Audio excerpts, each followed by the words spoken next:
I can't believe it's been over 20 years ago that I discovered an amazing book. It's The Artist's Way by Julia Cameron. It was this beautiful gift of a book that helped me to look at creativity in a way that was completely new to me, to appreciate the role that it plays in my everyday life, and also how using it daily can deepen the love and appreciation that we feel for the beauty that's around us, no matter where we live. It was this book that introduced me to the Artist Date. The Artist Date is all about taking a small block of time, maybe an hour or two a week, and doing something that feeds your creative soul. It's about play, it's about having fun, and it's a very personal thing done completely alone. I have an ongoing list of things I would love to do on my artist dates, but I find that long walks are often what win out, especially this time of year when the days are getting longer and everything is coming to life in bloom. These walks aren't about exercising like my usual morning walks, but they're about observing and lingering, allowing all my senses to be engaged by what I see around me. It's on these walks that I often find the most inspiration for my art. It's also on these walks that seriousness and anxiety over what to paint next leave, and pure excitement arrives over what I might create next. This week's artist date took me on a long walk and a tour of an alpaca farm. I've always loved these little animals for their funny faces. They seem so sweet and quirky at the same time. And up close and personal visit with them was just what I needed to help me relax and make me laugh a little all at the same time.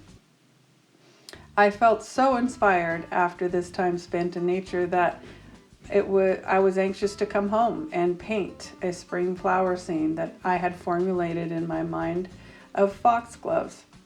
Foxgloves are a wild flower that grows here in Oregon around June. It's the most beautiful time of the year in my opinion, and this has been such a challenging year that I'm ready for spring and summer and hoping life can feel even slightly more normal this summer. This past August, we had terrible fires here in Oregon that burned much of the area where many of the wild flowers grow. So we'll have to see how they're affected. But this is why I'm naming this painting From the Ash, because many of the areas that burned are now coming to life and are green and more beautiful than ever.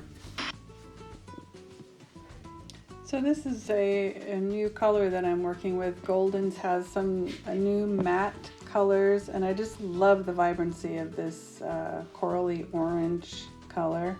So I'm going to try and work it into my scene somehow and kind of see if it plays nice with my other colors that I have out there. You can see that I don't stick with one brand. I love to jump around because different companies have different colors and they're not all my favorites in just one brand. So I'm using my scruffy brushes in the beginning and lighting a candle. I'm also turning some great music on that helps me to create. And I'm just really getting color on. I've already got base colors that are just, I played with the board, warmed up with the board, you'll see in the background. But now I'm laying on the scene, thinking about the composition, how the eye can be led through the painting with contrast and also design and colors. And many of the flowers that I put on there in the beginning got painted out. I do that a lot. I don't have any preciousness over one thing that I paint over another. If it's not right, I go over it. It's so easy to do, and it's so easy also to get caught up in the anxiety of painting and stressing about how I'm doing things. I'm trying really, I don't think, I try to just paint. I think once you're left brain kicks in that can really slow you down, and you become so analytical and you become tight. And this is what I'm working on in my painting loose class, and helping people to really loosen up. So please subscribe and let me know what you enjoyed about this painting. If you want me to include some other information, let me know. Just communicate, and I'd love to hear your thoughts.